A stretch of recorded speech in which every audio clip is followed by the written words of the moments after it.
I will now call the August 5th, 2018 Blue Springs City Council meeting to order. If you would stand with me, observe a moment of silence, and I will lead you in the Pledge of Allegiance.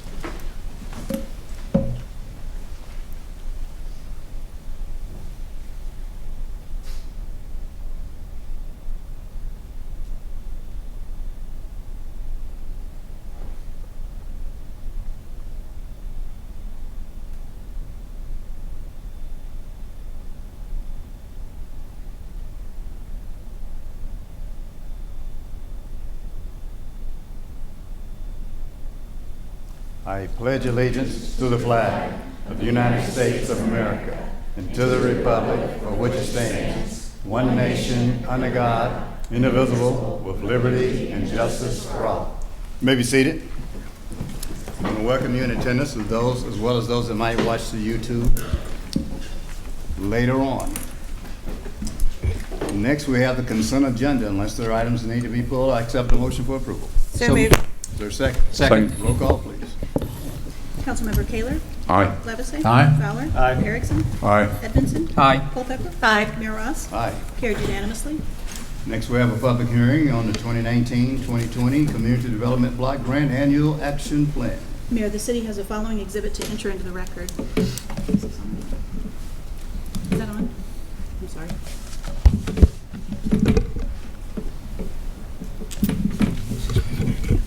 The city has the following exhibit to enter into the record.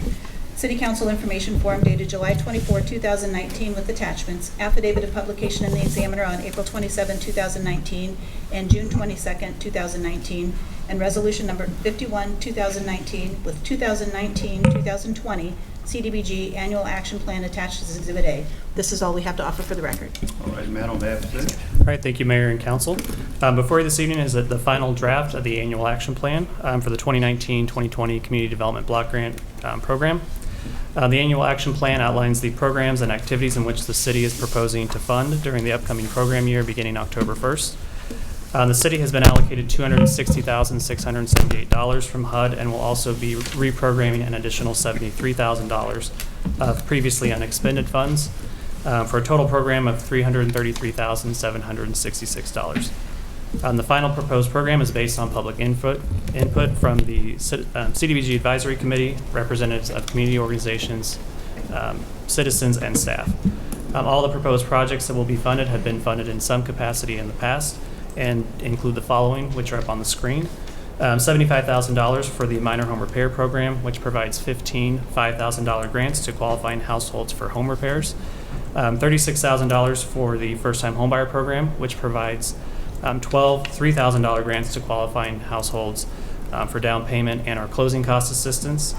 $1,850 for Fieldhouse Recreation Scholarships, which provides reduced fees to the Fieldhouse for qualifying households. $25,000 for Downtown Alive, which provides administration costs to the organization in carrying out economic development activities in a designated slum and blight area. $30,000 for the Commercial Facade Program, which can be utilized for exterior facade improvements to buildings in the designated slum and blight area. $12,240 for Hope House, which provides counseling services to victims of domestic violence. $25,000 for the Community Services League to provide housing and utility assistance to low-income households to prevent eviction and homelessness. $120,000 for the Parks Improvements Program, which is to provide replacement of the basketball court at Rotary Park, which was an unfunded capital improvement project not funded by other funding sources. And then $8,676 for program administration, which covers public notices, recording fees, and other items related to the administration of all CDBG activities. The CDBG Advisory Committee did hold public hearings on May 15th and June 12th for input from the public on proposed projects. The committee recommended approval of projects at their June 12th meeting.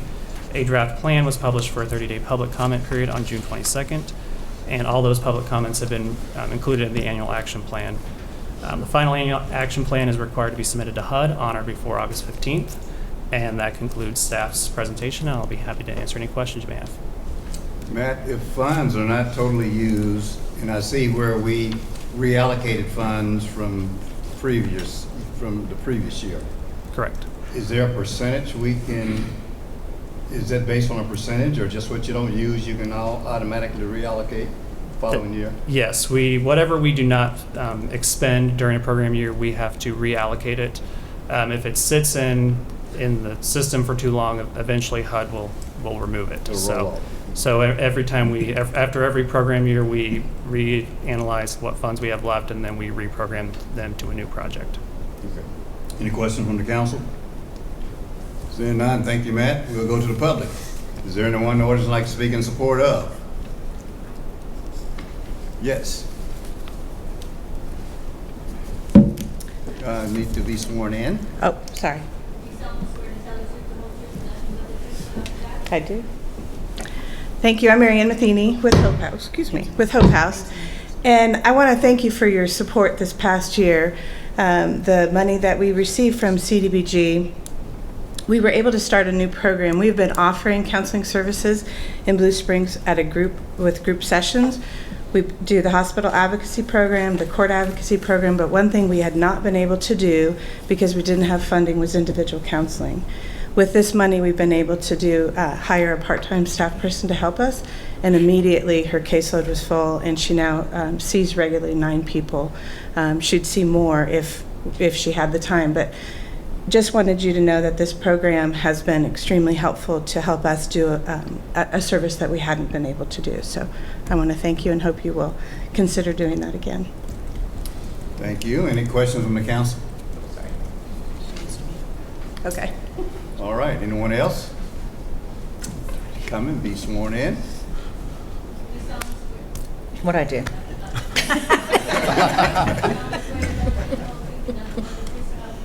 I do. Only me. Thank you, Mayor and Council. I just want to say, too, this program has really helped Community Services League. We do work with families in crisis, people below the poverty level. We've served just this month 220 families. This program has allowed us to keep people in their homes. I sent to a lot of the council a story about a family with 4 children that I verified. They all had 4.0 grade levels or GPAs, and they were about to be evicted and lose their home, which means the children would have to leave the school. And they were such a wonderful family. They found themselves on hard times, and without the CDBG funding, we wouldn't have been able to keep them in their home. This was critical for the family. It's critical for our community. It's critical to keep the kiddos in the school district. We work really hard to make sure that we are great stewards of the funds that you provide to us. We vet each family, but there is such a need in Blue Springs, and I know we are such a prosperous community, and people think, how could there be that many problems with families in crisis? But there are, and without these funds, we wouldn't be able to do the work that we do, and we really appreciate all that you've given us the past year, and I so appreciate the consideration for this year. Thank you. Any questions from the council? Seeing none, thank you. Anyone else in the audience like to speak in support of? Support of. Opposition to. Opposition to. Close this public hearing. Who would like to introduce bill number 40? Are introducing? Oh, it's just a It's a resolution. resolution. How about that? You don't have to introduce it. All I need is a motion to approve. So moved. Second. Any discussion on it? All in favor, aye? Aye. Opposed, same sign. Motion carries. Next, we're going to have another public hearing on fiscal 2019 through 20, through 21, through 22 sewer rates, continued from the July 15th meeting. Ms. Yes. Gates. Oh, there you go first. The city has the following exhibit to enter into the record. Council information form dated July 25, 2019, including notice of public hearing published June 14, 2019, PowerPoint presentation, report on revenue requirements, cost of service, and rates for water and sewer, bill setting new sewer rates, and bill setting water rates. This is all we have to offer for the record. Mrs. Gates. Thank you, Mayor. Tonight's public hearing is to establish the water and sewer rates. The public hearing is specifically required to establish sewer rates, but we also include the water study at the same time, so you'll hear about both of those items during this public hearing. Our financial policy requires us to look at the water and sewer rates every 3 years, and we had last done this study and presented it to the City Council in August of 2016. So tonight we are looking at setting the rates for the next 3 years, and we have Anna White with Black & Veatch who prepared the study along with the staff from the city to recommend the rates for the next 3 years. Ms. All White? right. Good evening. It's my pleasure to be here tonight to talk to you about water and wastewater rates. Oops, sorry. Proceed. I apologize. Okay, sorry about that. So the agenda for tonight, we're going to talk about a couple things. One is just first off, best practices that we take into consideration when we conduct a water sewer cost of service rate study. We're going to talk a little bit about the process that we used, and then we're going to go over the results of the study.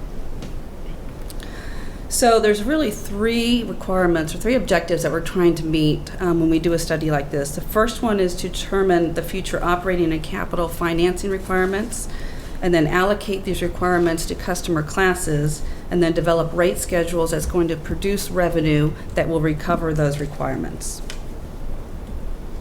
So I have I've been at Black & Veatch for a little over 21 years, so I have a lot of experience doing these types of studies. This is basically all that I do is water, wastewater, stormwater studies. I do a lot of them in the Kansas City metro area, throughout the Midwest, and across the country. So the things that I encountered on this study is nothing that's not typical of other communities all across the county. Every community that I work with is kind of facing these exact same challenges. Over the last 5 or 6 years, revenues have become flat. Water usage is decreasing. Households have more energy efficient appliances. Household sizes are smaller. All of those things are resulting in less water usage, but what we don't see is a decrease in costs associated with providing clean water and treating that. So our usage is going down, our costs are going up, so bills continue to increase. At the same time, we're being told to lower the rates, reduce the pressure, on our customers, and make sure that everything is affordable.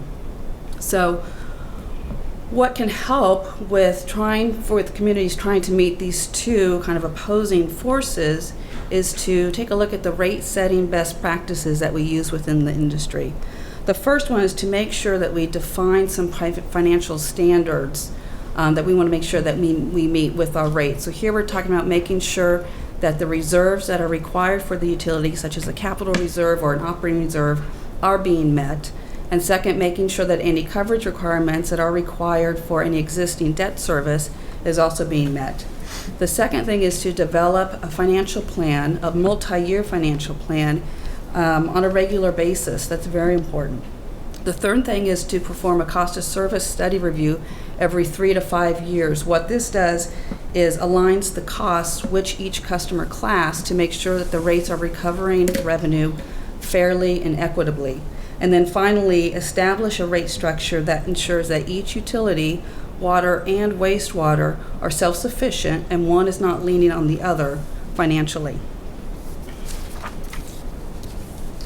Okay, so kind of the focus of doing these types of studies is to make sure that we match the cost of providing the service to the individual customer classes, and then design a rate schedule that equitably recovers the rates. So this is really accomplished in a 3-step process. The first is determining the revenue requirements for the system. So what we need to do is know how much revenue does each utility need to recover from its rates. The second step is then to do the cost of service allocation. So this is where we allocate those revenue requirements to each customer class, and then we come up with the unit costs that go into designing the rate structure.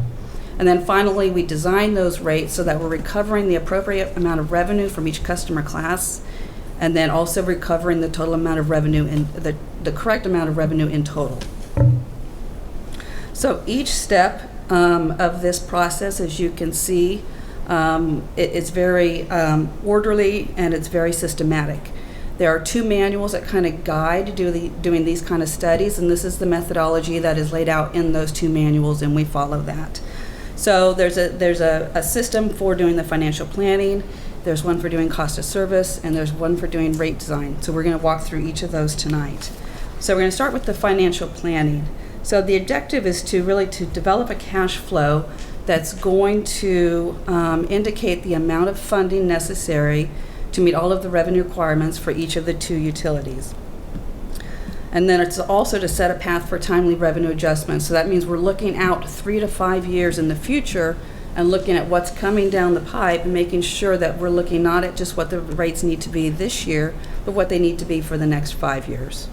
So the steps that we follow, first we need to project our revenue. So what we do here is we're looking at the units. We're looking at the number of water accounts, wastewater accounts, water volume, billable wastewater flow. We're looking at what that's been historically, what the trend has been, and making projections for what that's going to be going forward. We then apply the existing rate schedule to those units, and that's how we project revenue under the existing rate schedule. The second step then is projecting our revenue requirements. So here we break them into 2 categories. We have operating expenses and capital expenses. So operating expenses is your O&M expense, as well as any transfers that you need to make to other parts of the city or to other utilities or other funds. On the capital side of that, that's where we're figuring out how we're going to fund the capital improvement program. So typically, it's cash financed or it's debt financed. So we need to take into account those cash transfers as well as the debt service on any existing or future debt. So we put all of that together. That gives us our pro forma. We make sure that we're meeting any requirements, any targets that we need to make with regards to reserves or coverage. And then what that tells us is what the gap is between our revenue and our revenue requirements, and that's our percentage revenue increase.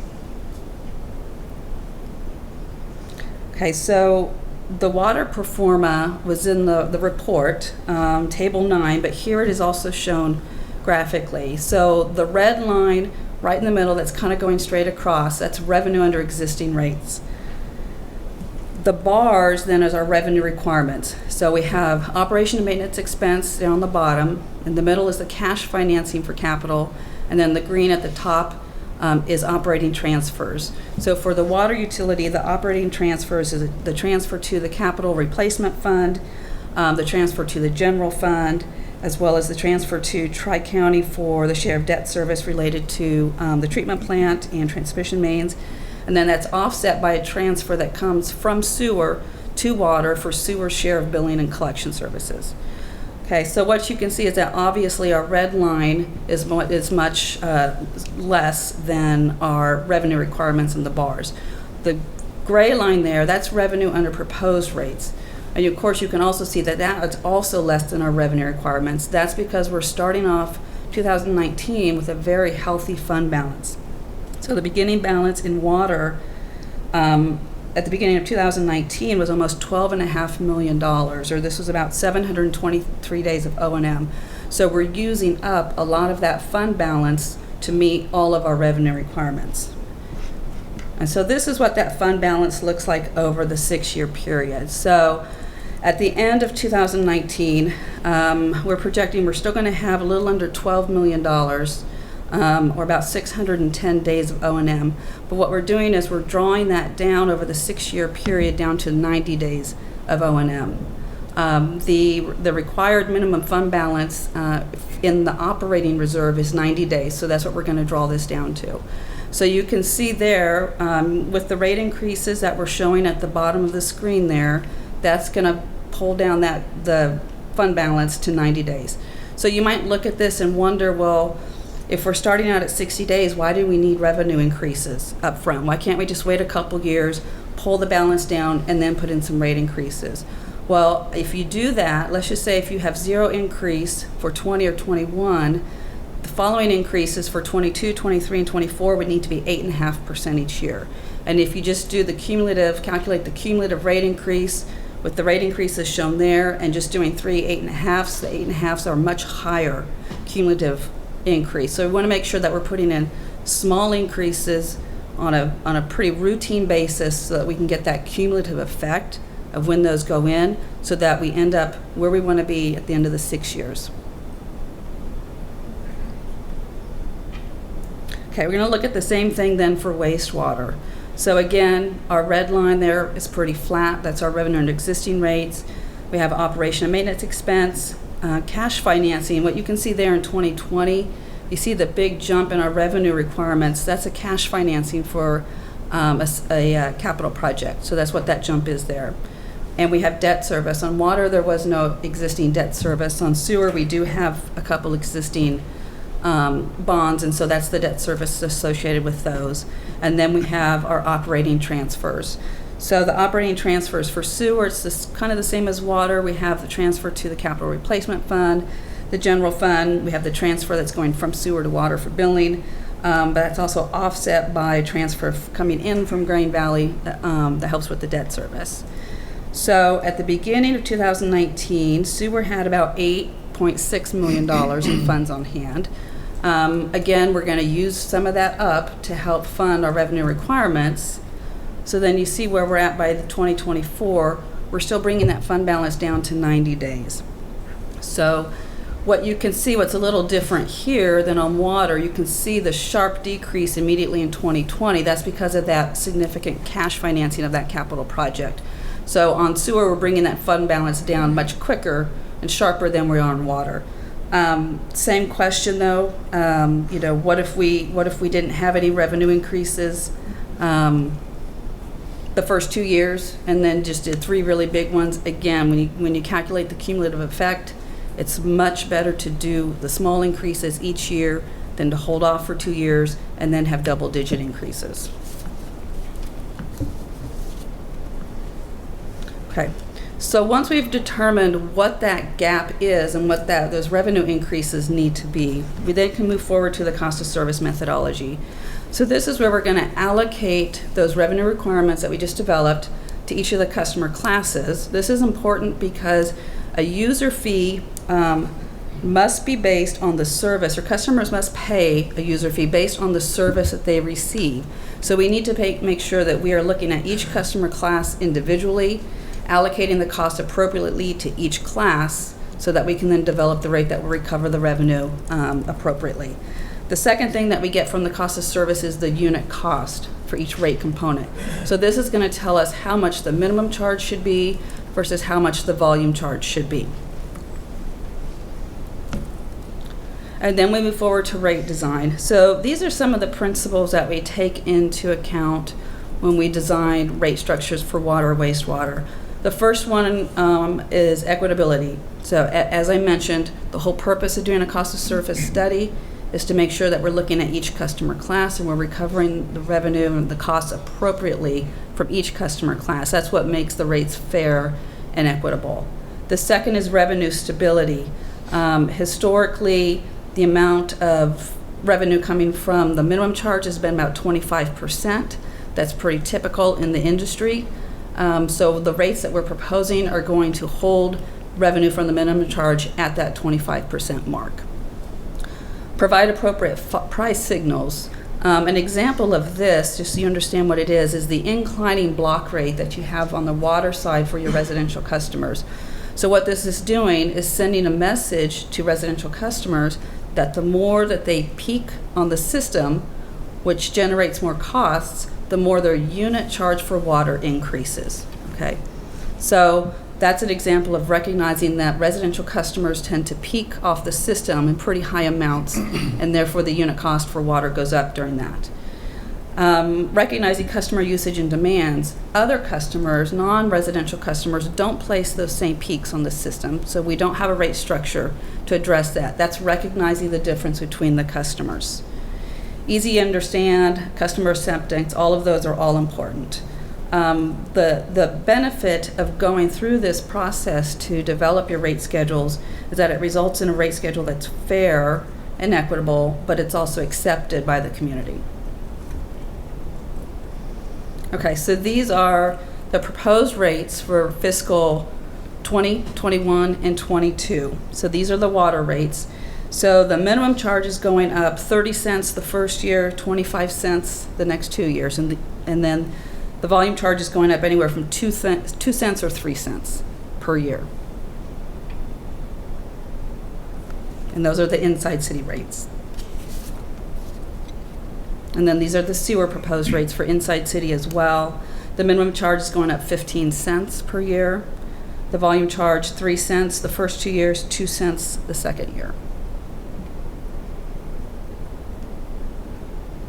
And then these are some typical bills. So in the report, Table 40, there's a lot more typical bills represented. What I've chosen to show here is just a couple different usage points for residential. The unit usage for residential, one of the things that's worth noting, basically we take the total water consumed divided by the number of accounts to get the unit usage per account. In 2014, it was a little over 5,000. It's now down to about 4,800. So it's a slow decline, but unit usage per account is decreasing just a little bit each year. So 5,000 gallons is typical right now. Then we're also showing a smaller user at 3,000 or a larger one at 7,000. But you can see for the 5,000 gallons, which is your typical customer on a combined water sewer basis, it's about a 12% increase by the end of the third year.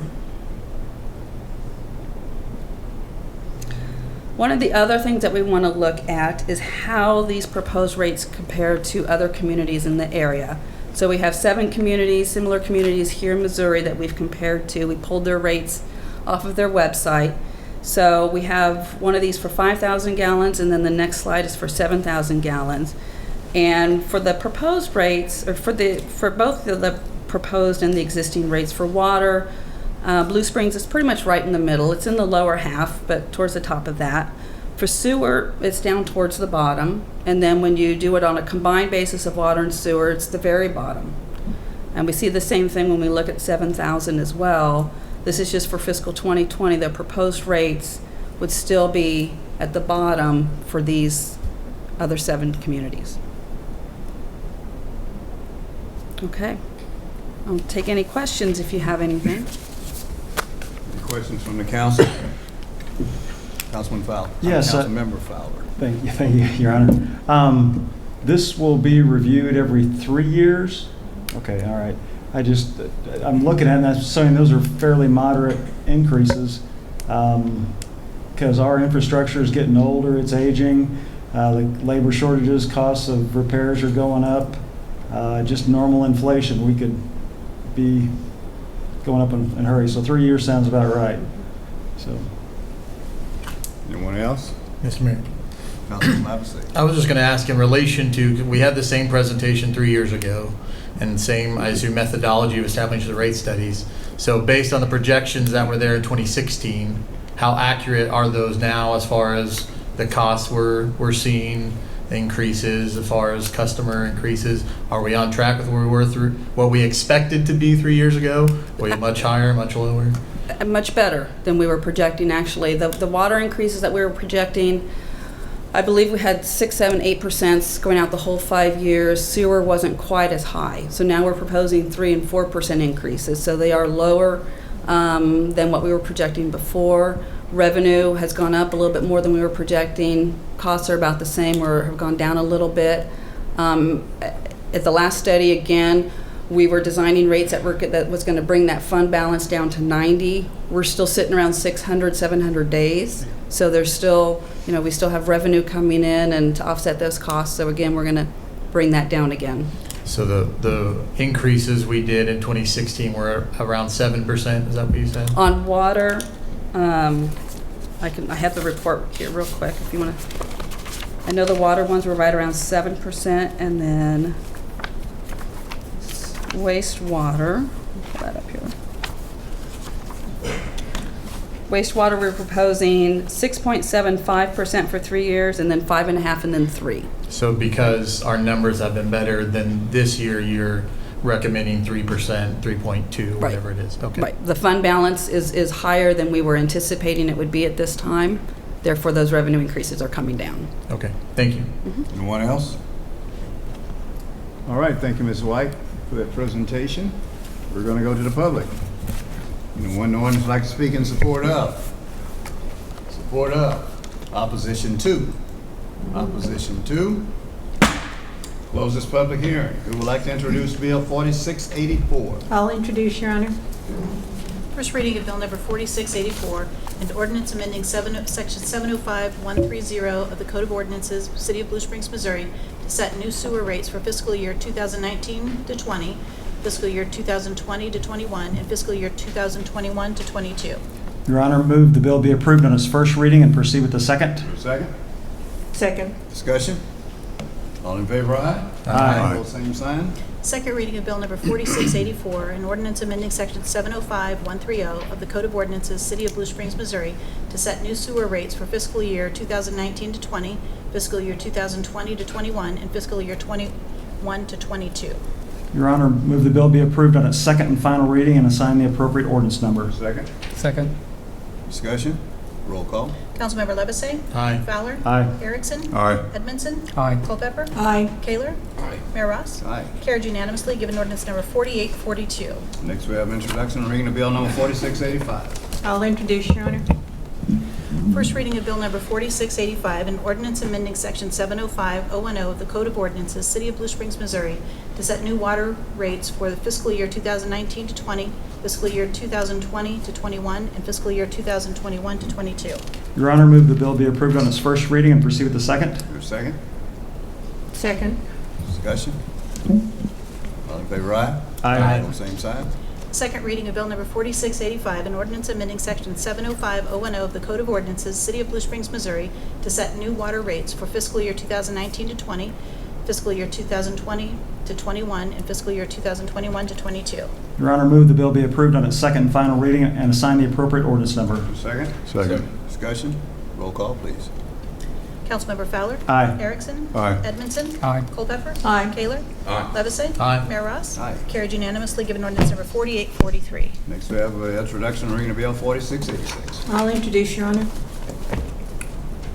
First reading of Bill Number 4686, an ordinance correcting a scrivener's error in the project number on ordinance number 4832 by adding the MoDOT project number J4S3298. Your Honor, move the bill be approved on its first reading and proceed with the second. Second? Second. Discussion? All in favor, aye? Aye. Opposed, same sign. Second reading of Bill Number 4686, an ordinance correcting a scrivener's error in the project number on ordinance number 4832 by adding the MoDOT project number J4S3298.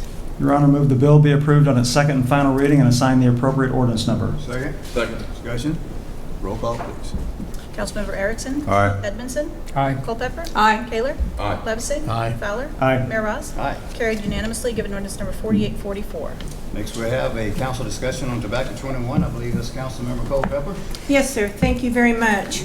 I know I have distributed a lot of information in your packet about this. This is something I feel pretty strongly about, so I wanted to have the opportunity to have a discussion.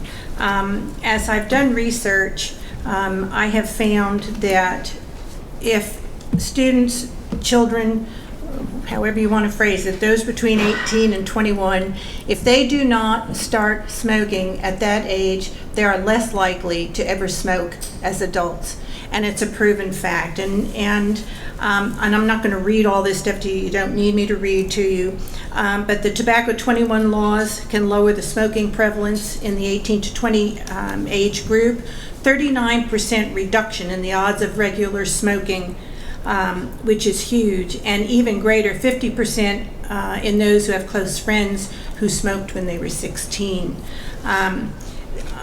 There's a couple of other statements I'd like to share. The research indicates that a social multiplier effect may amplify the impact of Tobacco 21 laws. When these policies were associated with a 39% drop in the odds of regular smoking overall, the reduction was larger among young people whose friends were likely to smoke before Tobacco 21 laws were adopted. As peer smoking is a critical predictor of youth smoking, this study suggests that Tobacco 21 laws may help reduce smoking among those most susceptible in tobacco use. This result supports raising the age to 21 as a means to reduce young adult smoking and the impact on public health. The other thing that I think is important to point out, the overwhelming majority of smokers say they would like to quit and have tried but failed. The fact is they started as adolescents, became addicted, and now can't stop even while facing stupendous levels of risk for debilitating illnesses and premature death. And the Juul e-cigarette plague is ominous portion of this. It has been written by actually R.J. Reynolds, a company you wouldn't expect to do this. If a man has never smoked by 18, and this was written back in 01, if a man has never smoked by the age of 18, the odds are 3 to 1 he never will. By age 24, the odds are 20 to 1. We now better understand the brain chemistry behind the truth and why the pharmacology of smoking makes it so powerful. Again, the information I gave you goes in and talks about lungs and capillaries and all of that, which I'm not going to go into. It's available to you. Nicotine operates effectively in the deepest, most ancient parts of the brain, areas where structural receptor change resonates throughout the entire nervous system. That's why kids who smoke are more depressed, more rebellious, less emphatic, and greater risk takers. That is why early use of nicotine in a cigarette, a chew, or an e-cigarette is so dangerous.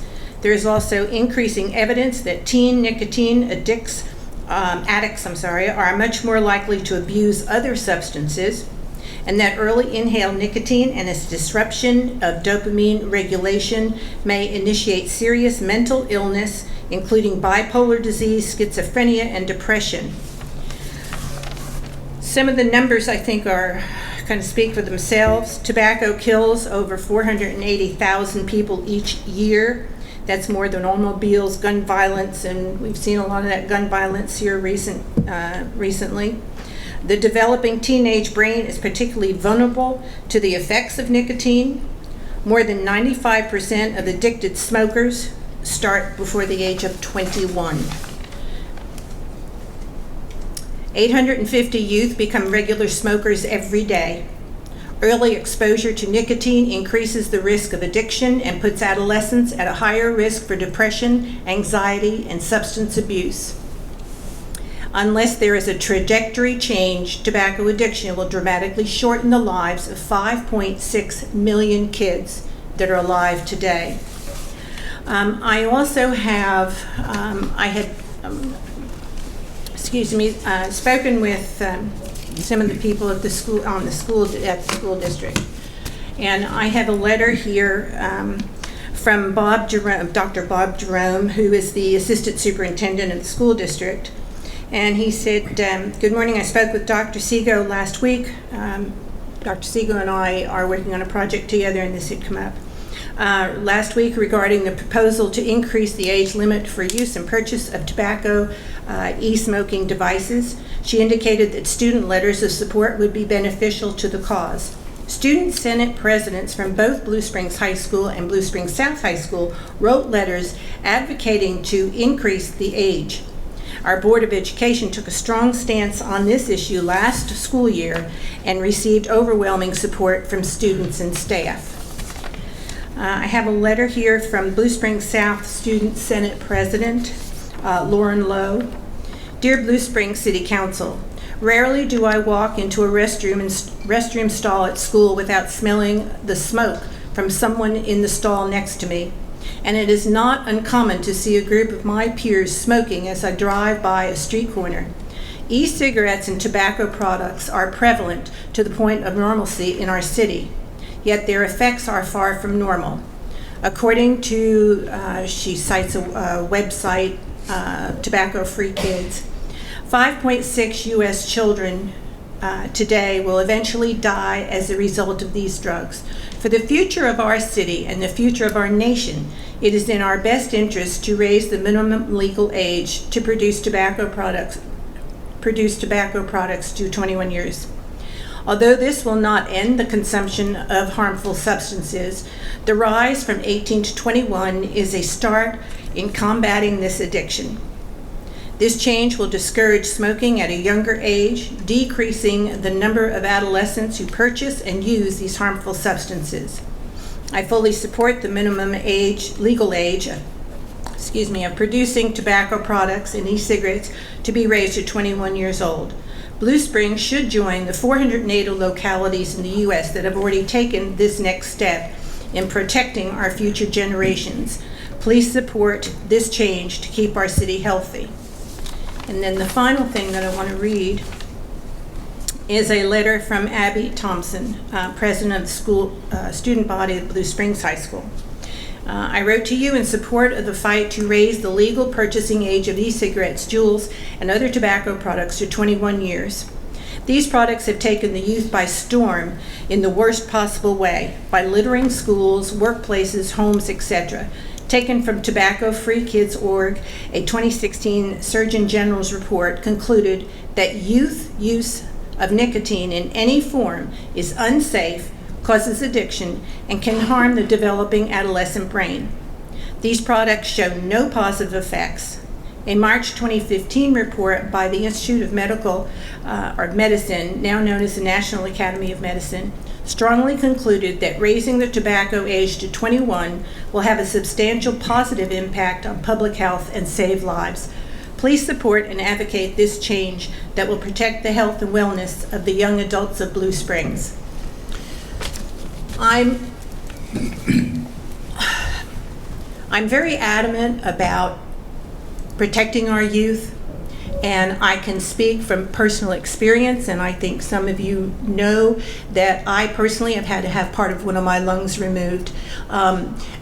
This is not fun. This is not games. This is protecting our youth. This is making sure that they have the opportunity to not develop a habit that could cost them their lives down the road. I quit smoking 30 years before I had to have my surgery. That stuff doesn't go away. It stays in you and with you. And so if you can stop kids from taking cigarettes or e-cigarettes, you are giving them a better opportunity to better health. So my ask tonight is that we consider drawing up an ordinance and increasing the purchase age of cigarettes and e-cigarettes to 21. Are there any other comments before I make mine? Your Honor, I would just like to add that Susan and I have talked to our council member, Culpepper, and I have talked about this in the past, and I did a little bit of my own research, and in front of me I have the Altria Group's webpage, which is, there's a slideshow. The Altria is the largest tobacco company in the world. They also advocate the Smoke 21 proposals, as does the Military Times. So I do think we have a lot of research and a lot of current thought that supports that. Anybody else? Well, I'm going to make my comments. And I'm going to preface my comments by first saying that I don't smoke and haven't for over 40 years. Matter of fact, I don't like to be around people smoking, and some would say that reformed smokers are the worst critics. But it was my decision to quit and not anyone else. I will also defend a person's right to smoke if they so choose. I'm reminded of something that I learned many years ago in school, that my rights end where the next person begins. Now to the point of this discussion. I have philosophical and personal reasons for opposing. Philosophically, first of all, it's legal to smoke between the ages of 18 and 20. If governmental entities don't want people smoking those ages, make it illegal, as with alcohol. And while doing so, include serving in the military with the possibility of being killed until you reach the age of 21. This effort is a backdoor approach and government overreach. And I oppose government overreach in our lives, period. Now on a personal note, why I don't support this initiative. Virgil Childers arrived in Vietnam a few months after me, and I took him under my wing, so to speak. We became friends, and I guess you could say that we were an odd couple. I grew up black in segregated Arkansas in the 50s and 60s, and he grew up white in segregated Alabama. We often talked about race relations and how we plan to make it better when we return stateside. By example, both of us smoked, as did most of our unit, who, by the way, were under the age of 21. Well, Virgil never got a chance to carry out our plan. because on March 17, 1968, he received a direct hit from enemy fire to his chest, only a few feet from me, while we were on an operation. He was 20 years old, smoked, and sadly died fighting for this country that gives us the freedom and rights to make choices. But with this initiative, he would be denied the right to purchase, although it's legal to use. I find it difficult to digest, and certainly I won't support it. Virgil Childress's name is etched on the Vietnam Wall, and in my heart is my best friend that we lost too early in war. I know other cities have adopted Tobacco 21, and that's their prerogative. I won't jump off a cliff just because everybody else is doing so. To further make my point, there are a lot of people in America that's overweight and a good chance of having health issues. Are we going to legislate the amount of food they can purchase at the grocery store, or limit what they can order or eat at a restaurant? That's government overreach. Where does it stop? For me, there's a plaque on my desk that was in my office while I served 14 years in the Missouri House of Representatives and as mayor the past 11 years, from the words of our 33rd President of the United States, Harry S. Truman: "The buck stops here." I firmly believe that if you don't stand on your convictions and your beliefs, you're subject to fall for anything, and that's just not me. It has never been, and it never will be. End of my comments. Yes. Yes, Your Honor. The only thing I would say is that I understand that you lost someone way too early in life, but I don't want to lose a whole bunch of kids way too early either. Well, make it this is illegal. becoming Make it illegal. this is becoming an epidemic, and I think we have to start somewhere. And if we can start at this point, then I think at least we have taken a step in the right direction. I guess my point is, make it illegal, just like alcohol. Until you turn 21, you cannot smoke. I don't have the ability to go to Washington and make Well, that's something what we need illegal, to do. but I I mean, do have the instead of- ability to at least advocate for the fact that we can protect our children. And like I said, having been through this personally, I don't wish that on anyone. And if there's something, if we can even save one person, one kid that's a senior in high school right now, from 10 years from now, sitting in a hospital bed having part of their lung removed, then I'm all for it. I guess my point is if you're in high school, if you're not 18, you shouldn't be smoking anyway, because it's illegal. It's illegal prior to 18 for you to smoke. And so what we need to use is we need to move that goalpost to 21 and say it's illegal for you to smoke until you're at least 21. Mr. Mayor. I mean, we're going to disagree on it, and that's okay. I feel very strongly about my position, and you feel strongly about yours. Yes, sir. Mr. Mayor, can I ask Yes. a couple questions? Yes. So this Tobacco 21, it does just only make it illegal to purchase.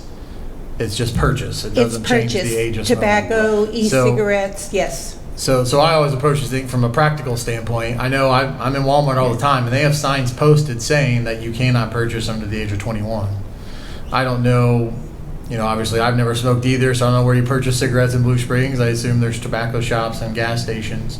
Do we know what kind of impact this is actually having on Blue Springs? Because a lot of what you cited is from 20 years ago, was from different communities. Do Well, we this have wasn't any? all 20 years ago. A lot of this is recent study. It's an ongoing study. Okay. And then I do have that question, actually. Do we have the ability, the city council, to change the age of smoking in Blue Springs to 21? Be more restrictive than what it is around the country? We'll have to defer to our city attorney. I I don't honestly know the answer to that question, so. Then they just go to Green Valley and smoke. Well, yeah. It would be illegal to possess Right. tobacco products and electronic Because, yeah, products. you don't make it illegal to smoke, you make it illegal to possess tobacco products, okay. Illegal to possess, illegal to sell to So again, from a practical standpoint, right now, it's been a long time since I've been 21, but my understanding back then was, basically they said, they took it away from you and said, go home. I mean, as well as I understood it to be when you were 16 or whatever. Is that, I guess I need to defer to the chief. Chief, what's kind of our enforcement policy of tobacco-related things at Blue Springs? Well, they can be cited to youth court if they're under 17. If they're over 17, they can receive a summons. And the enforcement is at the discretion of the officer, but Sure. more likely to take action. But the Okay. point is, 18, you can't do anything about it. No, No. not for cigarettes. I would say I probably feel a little closer to the mayor's position on this than not. If it's legal to smoke, it should probably be legal to purchase. It seems like an odd dichotomy to say, yeah, you can do it, but you can't buy it. So I do see kind of that weird dichotomy there and what would be the laws in Blue Springs. I guess I'd be willing to entertain raising the age. I don't know what impact it would have. You're right. They just go to Independence or Grand Valley. But No, Independence has a 28, tobacco 21, so they're not going there. Councilman Fowler. Yes, Your Honor. Councilmember Fowler. Council members Culpepper, Erickson, and Mayor Ross, I think all of you make great points. Good discussion here. There are several hundred cities just in Missouri. By far, the vast majority of them have not taken this up. I think that this is better instead of having 200 cities, everybody picking a different age, let's just let the state take care of this, or the federal government. I mean, to me, that's where all these points should be discussed because they can impact our citizens. Any other comments? We don't necessarily need a motion. We can bring an ordinance forward, and then we can decide at that time whether we support or oppose it. Is that fair? Yeah, I think so. Okay, And we'll ask our city Yeah. attorney and city clerk and deputy city administrator to bring an ordinance forward, and then you have some time to think about how if you support it or you oppose it. Okay. All right, thank you. Your Good Honor, can I make discussion. one comment? Councilmember Levasseur, you mentioned 20-year-old research, and she said, no, there's new. I would encourage all of us to literally sit down and read the new research and the effects of the potential with marijuana use, et cetera, that links to tobacco use. And from today's reports, as the one I've got on the website this summer from Altria. Anyway, that's appreciate that. And I Okay. would like that to include the e-cigarettes too, which are obviously relatively new. We didn't have those 20 years ago. Okay. We finished that discussion. Now we're going to go to mayoral announcements, and I'm going to go straight to thoughts to ponder. And tonight, I'm going to talk about events that happened over the weekend. Last count I got, with 2 major events that happened, there are 31 people killed and over 50 people injured in the hospital fighting for their lives, a lot of them. And in the past I've used the word deranged. I'm not going to use that word tonight about the 2 people. A 21-year-old man in El Paso, Texas, and a 24-year-old man in Dayton, Ohio. They're not deranged, they're evil. And there's a distinct difference between those words. Anyone that takes a version of an AK-47, which they say was used down in Texas, or an AR-15 in Dayton, Ohio, and indiscriminately go into a place with no regard for human life and just start shooting people that you don't know. So tonight, I'm sad for the families of the ones that were killed, and I'm mad. I'm mad that we can't put a stop to this nonsense.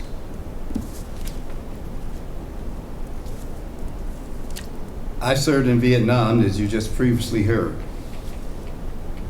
I was a combat infantryman. I carry 2 weapons on my shoulder. I carry an M16, of which that AR-15 is a derivative of. I carried an M79 grenade launcher that could also be used as a shotgun with pellets in it, as well as shooting up flares.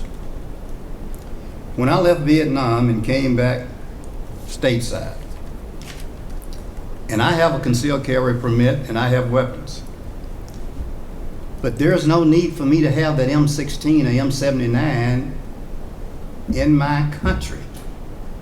I don't have a use for that. There I was fighting an enemy. They were fighting me. I don't need that against fellow Americans and the damage it can do to people. So it sickens me to even think about this, and I'm glued to the TV because my heart is hurting for that. But then on this side of this, and I guess the Justice Department says if there are at least 3 people in a shooting event, they consider it mass murder. The FBI considers 4 people. Well, 1 is too many. But just in our own backyard in Kansas City, they have the First Friday program down in the Crossroads. An 18-year-old who shouldn't have had a weapon in the first place, indiscriminately, because he got into a fight with somebody and took out a weapon and shot, killing a 25-year-old innocent lady. That's sad. And we got to figure out, and I know the new mayor is trying to figure out ways to do things in Kansas City to try to help combat that. But in Kansas City, and this year is halfway over 80 people have been killed in Kansas City this year alone. That is a sad testimony for this nation, for this state, and for our region.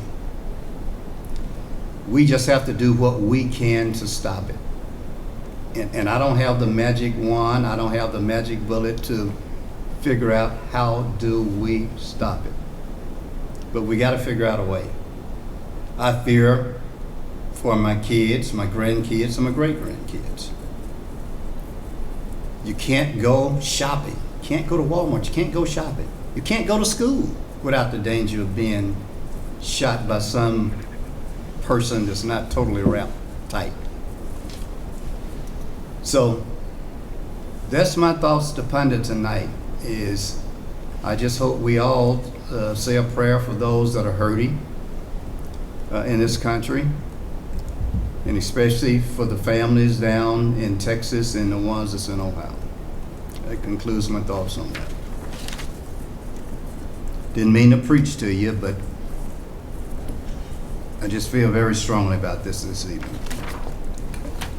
Now we're going to go to the visitors. I have a few visitors' appearance forms here. And what I'm going to ask you to do is don't repeat things that somebody else has already said. You know, have your own message to say. All right? Scott, I'm going to start out with you. Why don't you come up here and talk to us, because you have sent an email to me and the whole council, and the council, you've received his email, right? Yes. And I believe you also put a posting on Facebook with that same information on it, didn't you? We did, yeah. Okay. And so it's not a public hearing, so you don't have to be sworn in, so you can just go ahead and talk to us, Scott. Well, thank you, Your Honor, and members of the City Council. I'm here today in support of the young members of our community who have called for you to make a change to our city ordinance on fair housing. It's rare to see so much passion and energy and determination for local issues from students, and I hope you will join me in congratulating them on all of their hard work so far. They have spent hours researching fair housing laws, as well as participating in 4 months of Human Relations Commission meetings in order to bring this issue to your attention. And they were able to receive the unanimous approval of the Human Relations Commission for the recommended changes. The students are now asking that you consider changing Chapter 265 of our city code to include sexual orientation and gender identity as protected classes when it comes to buying or renting a home in Blue Springs. And I support that as well. However, we recently received, the students in particular received an email from Councilman Culpepper that said that there was going to be a vote on this issue on your next meeting on August 19th. And she provided a wording that was concerning to us in terms of the wording of that ordinance. And it appears to be directly lifted from section 120.510 of the city. So I believe she said that we were going to be making those the same. And as I said in my email, we have a lot of concerns with the wording as proposed. Specifically, the gender identity would still be excluded if that was the wording that you went with. So we're here today to express our concern about that and to maybe seek some clarification on exactly what is being proposed and if it's going to be voted on next week. So, Are there any questions of Scott from the council? Councilman Colville? Yes, I'd like to clarify. I had a student, Gavin Shaver, send me an email. I did not respond for several weeks. When I did tell him what verbiage was used in another section. All of this was, and I did tell him in my email, I'm sure, that these were things that weren't finalized, that it had to be voted on. So, these things, you look at what you have, and then you go forward from there. That doesn't mean anything is written in stone until it's actually voted on by this body. And so I want to make it very clear. I have never had a problem with changing the verbiage. It concerns me that it's been more of a push and shove. I don't like to be pushed and shoved. I like to have good conversation, which I believe was my intent when I sent that email. I had no idea that Gavin represented however many people he shared it with, which is fine. It was in the open email. But I wanted understood that that did not mean that that was absolutely what was going to happen. And that is why I cited the council meeting coming up on the 19th, where there would be discussion and there would be a vote. that's wonderful. This is our only opportunity to speak to you before that. So we just wanted to come out here and say that we support the change that's been proposed by the Human Relations Commission and these students, and we would just encourage you to consider it. Well, Scott, you know that the commission is only a recommending body. The Yes. decision is made right here Yes. among the seven of us. And the language is more of a give toward your goal than what was initially the language, because it mirrored state statute. And when staff went through and looked at everything, they wanted to mirror what's in 265, which is when we established the HRC. I mean, you understood all that? Absolutely. Oh, okay. What to make sure. Yes. Thank you. Yes. So we're asking for a little bit more than that. Okay. All right. Well, next, I am impressed, if this is correct, someone came in all the way from Los Angeles, California to be here with us tonight. You get the Distance Award. We have Brad Sears. Hi, Mr. Mayor, Council. It's a really honor to be here. I'm the Associate Dean of Public Interest Law at UCLA School of Law. And 20 years ago, I started a research center there, which was intended to provide academic research to inform issues about LGBT-related law and policy. And every day across my desk comes news articles citing Williams Institute research. And I was so impressed when I saw a group of high schoolers cited Williams Institute research in their efforts to amend the ordinance. And one of the reasons I'm excited is that in 1998, I graduated from Blue Springs High School. My mother graduated from Blue Springs High School in 1968, and my grandfather graduated from Blue Springs High School in 1933. So I am thrilled by what these students are doing, and it is really an honor to be here tonight. Well, I'm going to take that honor back from you, coming from Los Angeles. I got to see my parents too. Yeah, he's from Lone Jack, but we still claim him. So what we do is provide research, and so I'm going to submit a couple of research briefs between now and your August 19th meeting, and I just want to briefly cover a few things that will be in that brief. But let me say, when I graduated from high school in 1988, I knew I was gay at that time, and I didn't know anyone else who was openly gay. There were no allies lives of LGBT people. And there were 3 examples of what it meant to be gay at Blue Springs High School. There were 2 examples of people who just transferred to other schools before they even came out. And there was a third of a young man who was attacked behind the gym at Blue Springs High School. And then he transferred. So the message was very clear at that time. Either hide who you are or leave. And I am just take my hats off to all of you and all of you for considering this change and the change that you've created in this city. The research brief I'm going to provide basically will cover 4 points. First, that LGBT people make up an important and vital part of our local community, and I was able to find data specific to Kansas City metropolitan area and Jackson County, unfortunately not specific to Blue Springs, but I'll provide the data for Jackson County and Kansas City.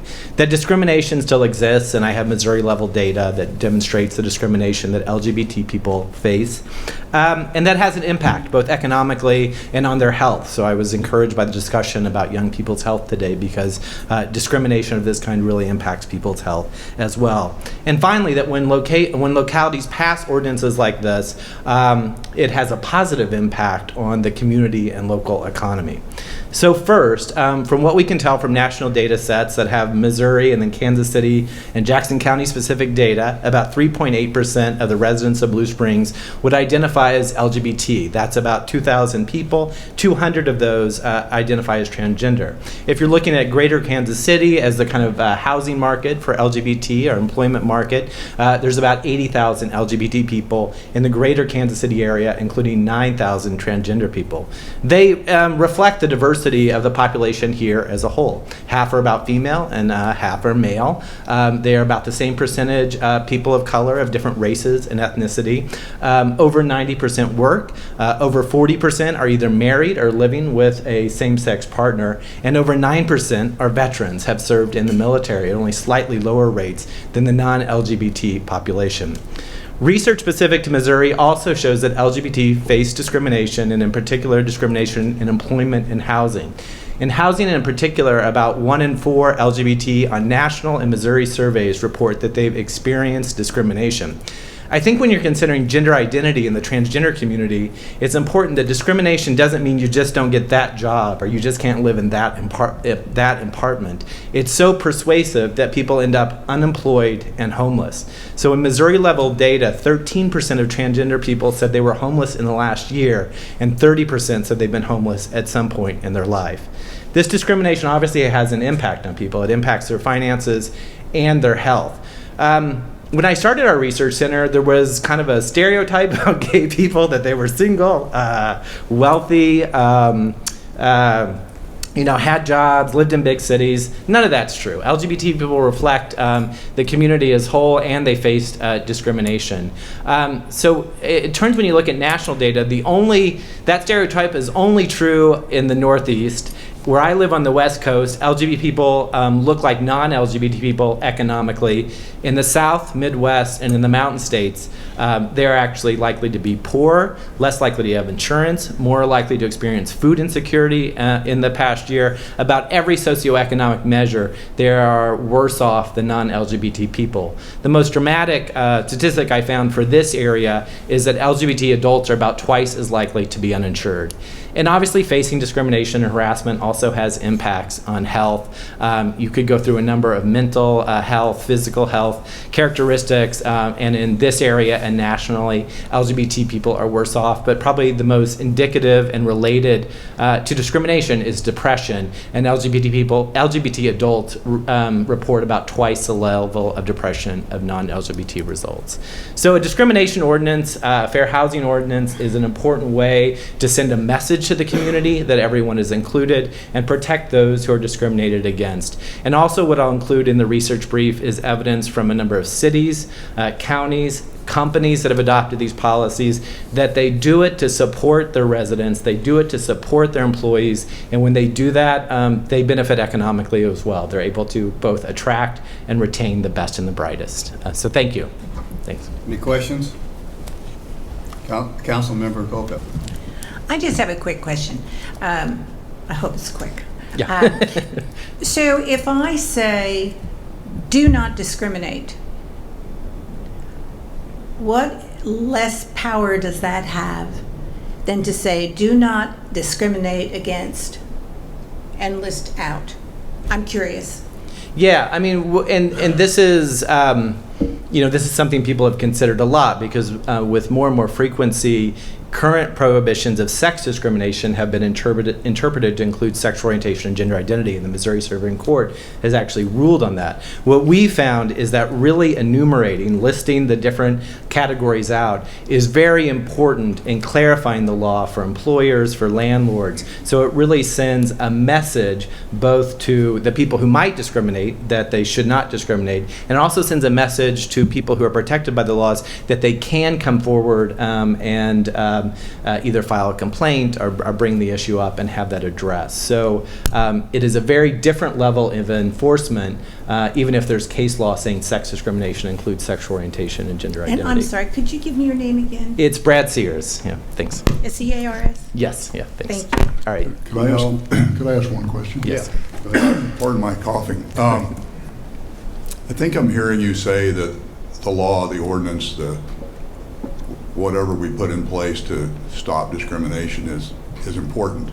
But I also hear you say that the message we send is probably more important. Is that true? I mean, you said that at the close, not that it was more important, but that's the take I took from it. Yeah, that the message by enacting this ordinance will also be important to not only giving people an ability to come forward, but preventing discrimination from the first place. So what we see when these ordinances are passed and they include sexual orientation and gender identity, about the same rate of people come forward with complaints as when you have race discrimination explicitly prohibited or gender discrimination particularly prohibited. About the same number of people come forward. It's just the underlying population of LGBT people is much smaller than people of color or women, but you see the same kind of rate, which means people are getting the message that discrimination is illegal and they're able to work it out because it's clear in the ordinance among the parties before it gets to the complaint level. You know, racial discrimination has been on the book for years, and guess what? It still exists. Doesn't it? Yeah. Yeah. And, you know, until you told me that you were gay, I had no idea. I can't look at you and tell. Right. You can look at me and tell. Right. On racial discrimination.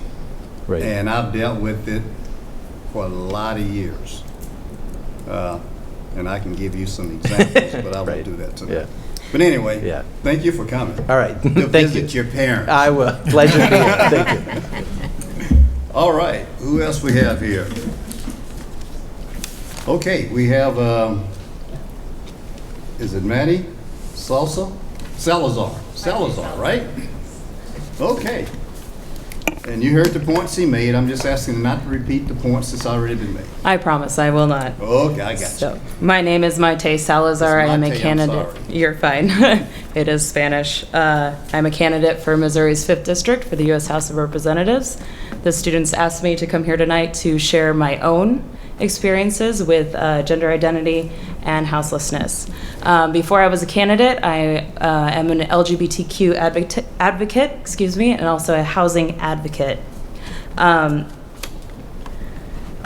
And actually, to tie in Blue Springs with my work, just a few weeks ago I received an emergency phone call from 2 Black trans women that were trying to escape a domestic violence situation here in Blue Springs. We did come, we did pick them up, we did take them to Kansas City because they felt that there were more resources there for them.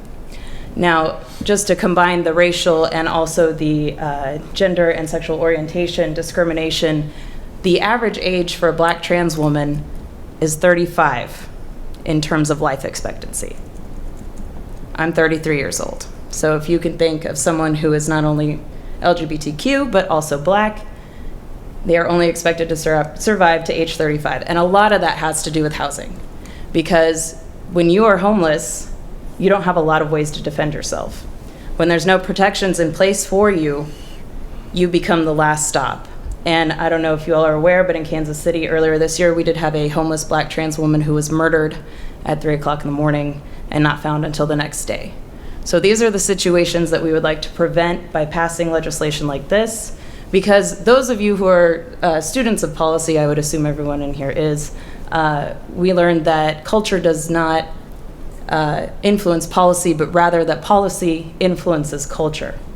And so, as Brad said earlier, we would see this, the LGBTQ community would see this as the council absolutely taking a stand and just letting us know that we're seen and giving us a legal alternative route just in case there is some discrimination that happens, that we can actually point to a set of legislative rules that say, you cannot do this. I would like to leave the rest of the time for the students to testify, but I want to thank you all so much for having me today. Appreciate it. All right, thank you for coming. Any questions? Seeing none, thank you. Elizabeth Barnes?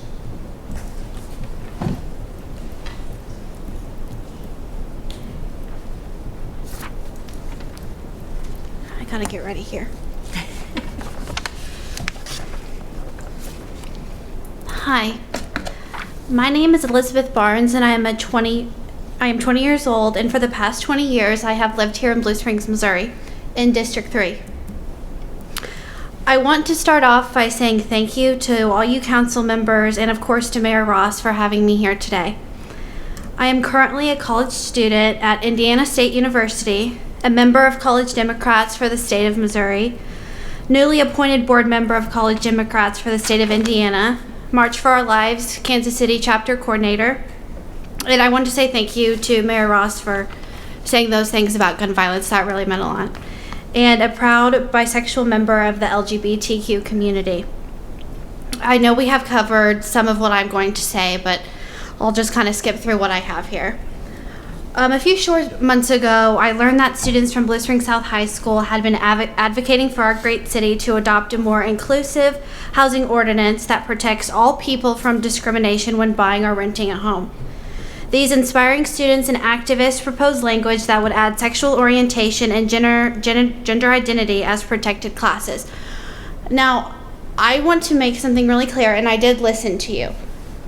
But here, and you guys do have to vote on it, I guess I'm just kind of confused if you will include gender identity on the ordinance, because it's not in here on the... That has not been decided yet. Okay, I just wanted to... It's okay. on the next agenda. Okay, good.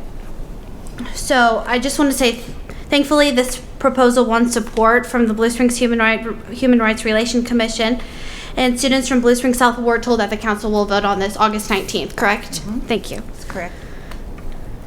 So I want to talk about the transgender community.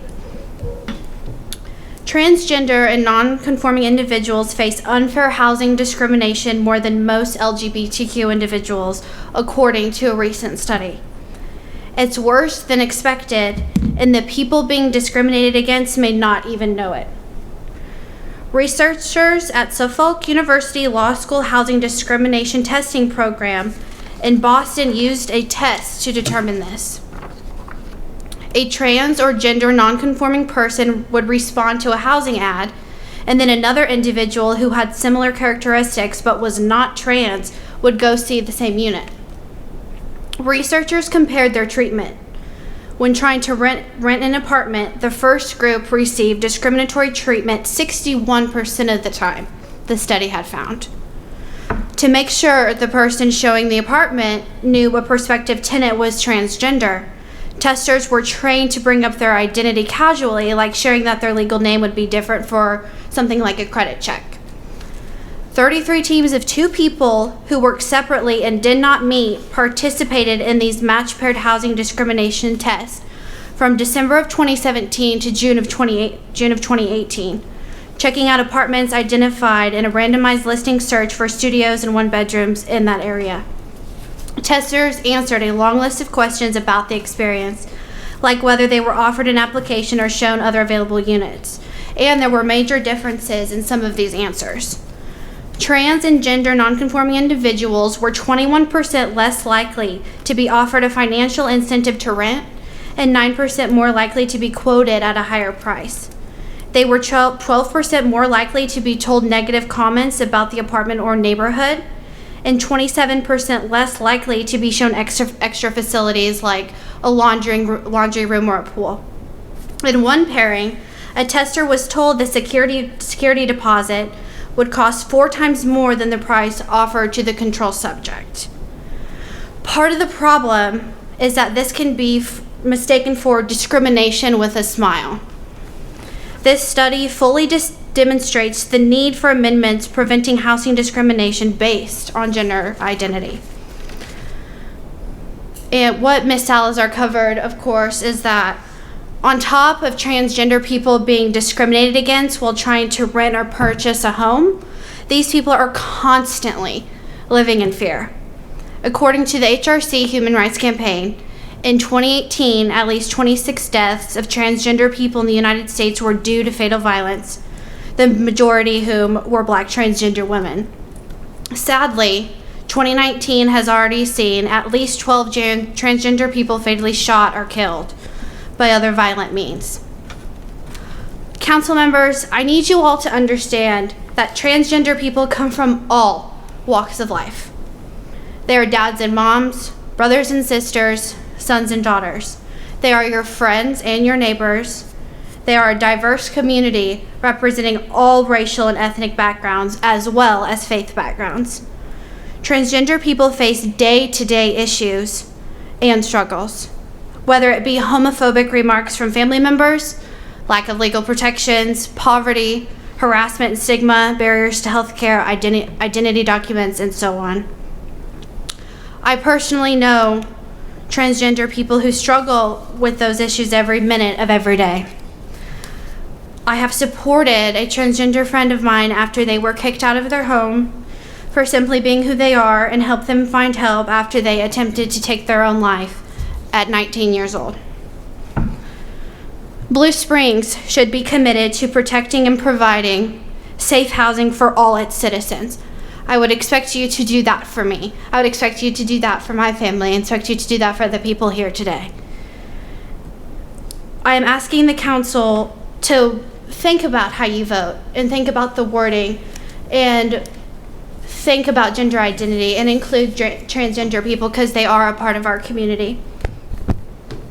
I can assure you that these people will be great friends, neighbors, co-workers, and family members, and they should have an equal opportunity to thrive just as the rest of us.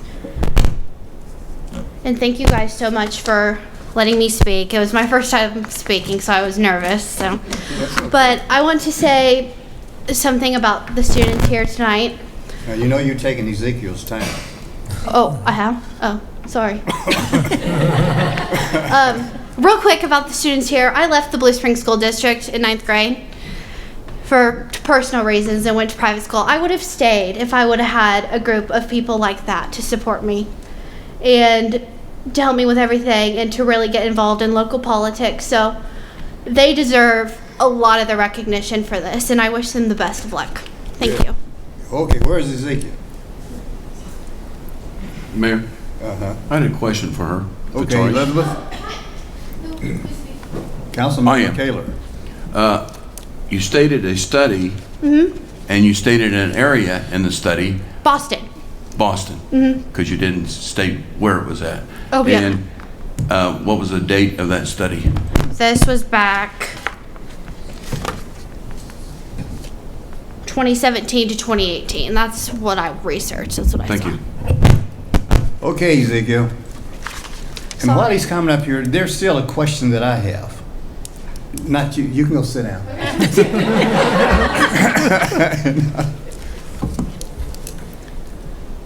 If you're renting someplace, how does a person even know that you're an LGBTQ person unless you tell them? I mean, I can't look at you. Again, back to me. You can look and tell I'm black. Okay? So how, unless you tell them, how do they know to discriminate against you? Yeah, very briefly though. For a lot of transgender people, passing is not... I'm talking the whole category, not just transgender, LGBTQ. I got a lot of initials here. So that's usually the first clue, is when you have two of the same sex applying on the application. Okay, so it has to be a couple, but you go do it individually, then they don't know. It could be anything. It depends, because like we said, LGBTQ people come from all sides of the spectrum. There are some that are very out of the closet. There are some for safety reasons that are completely not out of the closet. In between, there's a spectrum of everything in between. So what this language does is just to make sure that if someone is visibly or through any other way that they found out, Facebook, social media, any other way that is pretty easy to find out someone's sexual orientation. That's why we need the specific wording to protect against that. Okay, let's go ahead, because time is running out, folks. All right. I'll try to keep this brief, Your Honor, and the council. To introduce myself, my name is Ezekiel Butler. I am 17 years old, and I'm a resident of District 1 here in Blue Springs. I'm going into my senior year at Blue Springs South High School and as co-president of the Blue Springs South Young Democrats. Recently this summer, I've had the opportunity to serve as an intern at the archives of the Truman Presidential Library. And I found this quote when researching direct documents from Truman himself, which says, "Men make history and not the other way around. In periods where there is no leadership, society stands still. Progress occurs when courageous, skillful leaders seize the opportunities to change things for the better." I'm going to go as far as to say that this is one of your opportunities to change things for the better. To clarify for the rest of the speech, I am not a member of the LGBTQ community, but rather I see that there is clear facts behind why you need these policies in the first place. Much like previous speakers have cited, there's estimated just under 4% of the Blue Springs community is a part of the Blue Springs city is a part of this community, and it's an issue that these people need protection. Much has been brought up by the mayor specifically when it talks about how do people know. The whole point of this legislation and this wording is to make sure that they don't have to hide it from their landlords or from anyone they're trying to buy a home from. There should be no reason for that, which is why we need this legislation in the first place. In the past, this council has had opposition to this specifically because they believe that there was already protections in place on the state and federal level. I can, throughout days on end of research, I can honestly attest that I've seen no such protections. When it comes to fair housing on the federal level and in the Missouri Human Rights Act, sexual orientation and gender identity are not protected. Now, the argument has come up that sets should incorporate that as a general category. However, I would refer to you in the Eastern Court of Appeals of this very state, Walsh and Nance versus Friendship Village, specifically cites that SETS is not incorporated of sexual orientation or gender identity. A lesbian couple, was recently denied access to a retirement home in their area simply because, quote, they did not reach the Christian definition of a marriage. Friendship Village is not associated with any Christian or religious group whatsoever, and yet they were defended in a court of law because those protections did not exist in their area. The area Friendship Village incorporates has the exact same racial and income demographics as here in Blue Springs, only mirrored by a smaller population. This is a problem that we can actually access and prevent before it can happen here, and I urge the council to do so. President Truman talks about these opportunities and skillful and courageous leaders. And I hope that those are you, because this is an issue that won't go away, and neither will me or my colleagues. Thank you. Ezekiel, clear up something for me. You say that you live in District 1? Mm-hmm.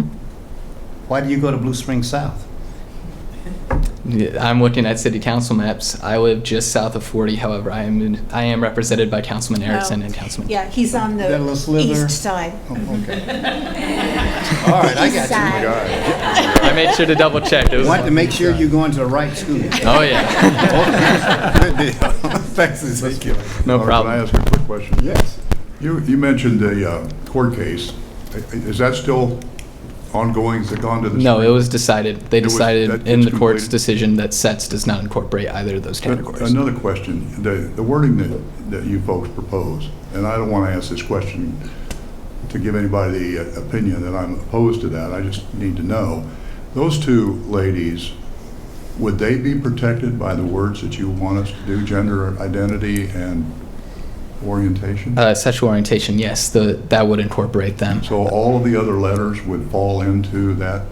Yeah, protected? Sexual orientation and gender identity should cover the entirety of the community, as shown by protections made in KCMO, St. Louis, and Independence. So the LGBTQ, all of those covered, okay.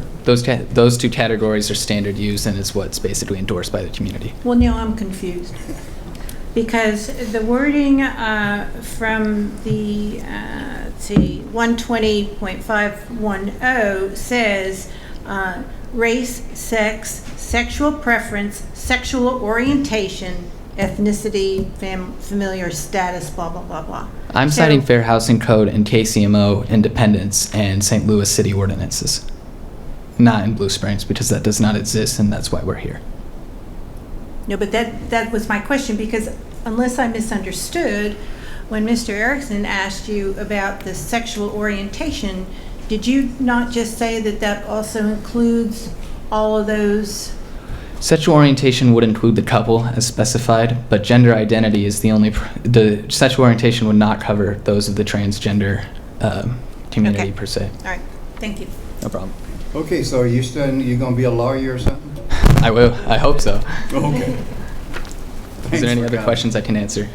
Your Honor, Oh, down here, yes. down here on the end here. Down on the end.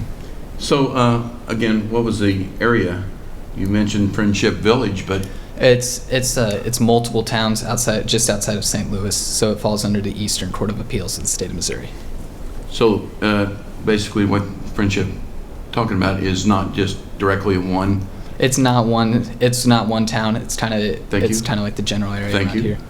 And I have a general statement here. So if I go with Chris Levacy or Ron Fowler or even you, Mayor, and you help me look at an apartment, We're gonna have a double whammy. Yeah. I just, why can't a friend go and then automatically get looked at as they're one of them or not one of them, or I don't know how that goes. I just don't understand. You know, one of the things with laws, period. If a person wants to discriminate, I don't care what law you got on the book, because laws don't change the heart of men or women. I absolutely agree, Right. but I feel like laws are the only way to actually make sure that justice is ensured for those who are discriminated against, which is why these categories are absolutely necessary. Okay. All right, bringing up the rear. Shelby Norman. We say the best for last there, Michelle. So just to introduce myself a little, I'm Shelby Norman, I'm 17, I'm going to be a senior at Blue Springs South High School, and along with Zeke Butler, Gavin Schaefer, we're all the co-presidents of the Blue Springs South Young Democrats. Just to, Before you get going, there's nobody from Blue Springs here? no, all the people, I thought you were South. Oh, no, I thought you meant like the... No. See, we got two high schools, Blue Springs South and Blue Springs. It's not North, it's Blue Springs.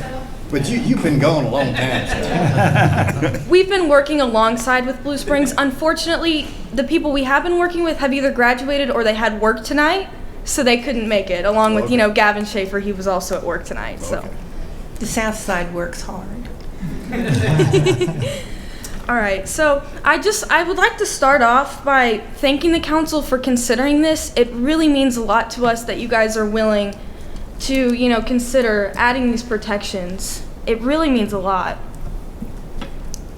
So I'd just like to start out by saying that we are asking the council to include sexual orientation and gender identity in the wording amendment.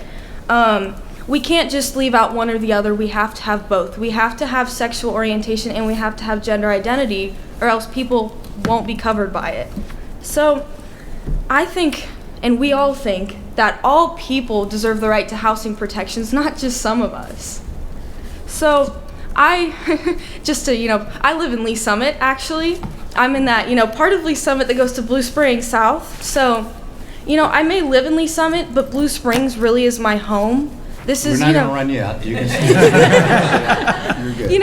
I spend about 24 hours of my day every day in Blue Springs because with my extracurricular activities, I spend extra hours at South. All my friends live here. This is where I come, when I want to, spend my weekend somewhere, do something fun. I go to Blue Springs because this is my hometown as well as Lee Summit.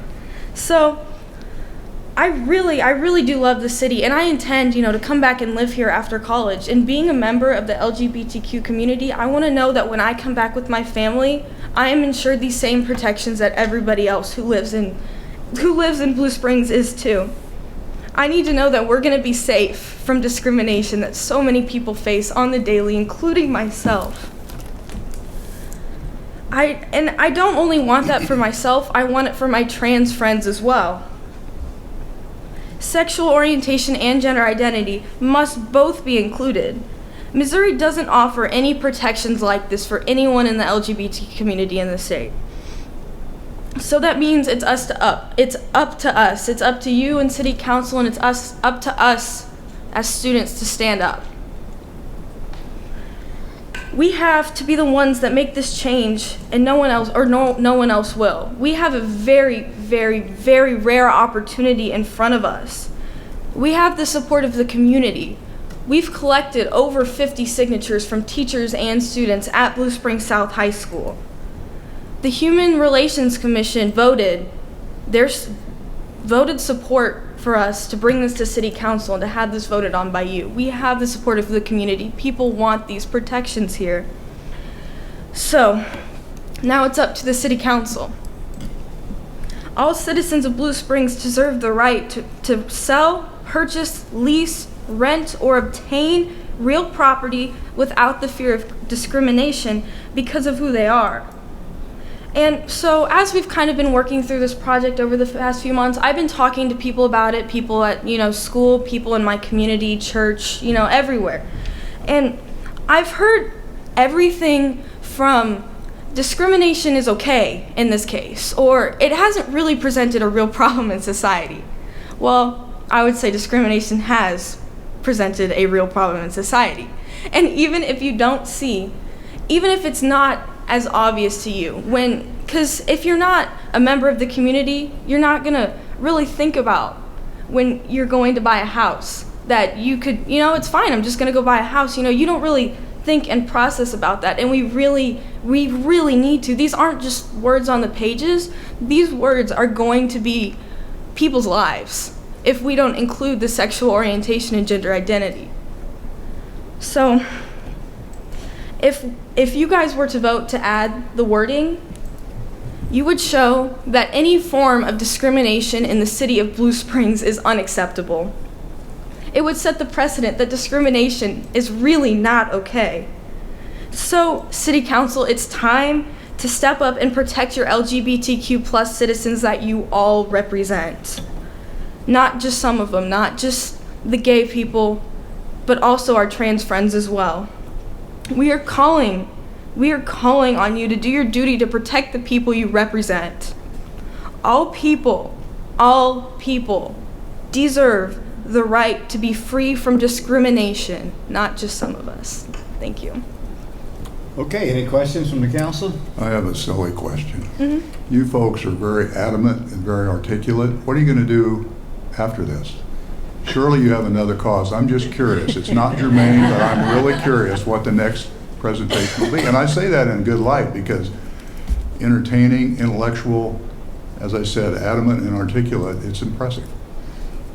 I'm sorry, what was the question? That was not the question was, what are you going to do after this? What's your next cause? I mean, I guess you guys will find out because we'll probably be back. I think the mayor gave you one. I think that's a good answer to end on. Your Honor, if I may. First off, I want to thank you all for coming. I know it's not easy. I know most of you have not gotten up before a board like this. So I know first experiences are often makes you kind of nervous. And so I do appreciate that. I think you've made some excellent points. I think I can freely speak for everybody on this panel that we have listened to all that you have said. I'm sorry for those people who have experienced the discrimination. My daughter and her partner have never experienced that, and I know that had she, I would be very well aware of it. I also can tell you our church is dealing with something very similar right now, and it could split our church. So you are not alone. You are definitely not alone. And I appreciate the fact that you came and you articulated your desires and your experiences. So thank you. Anybody else before I hit the gavel? Thank you. Thank you. Thank you. Is there anybody else? I don't have any more visitors appearance forms. Is there anybody on this side want to talk? If not, I accept the motion to adjourn. So moved. Second. All in favor, aye. Aye. Opposed, same sign. We adjourn.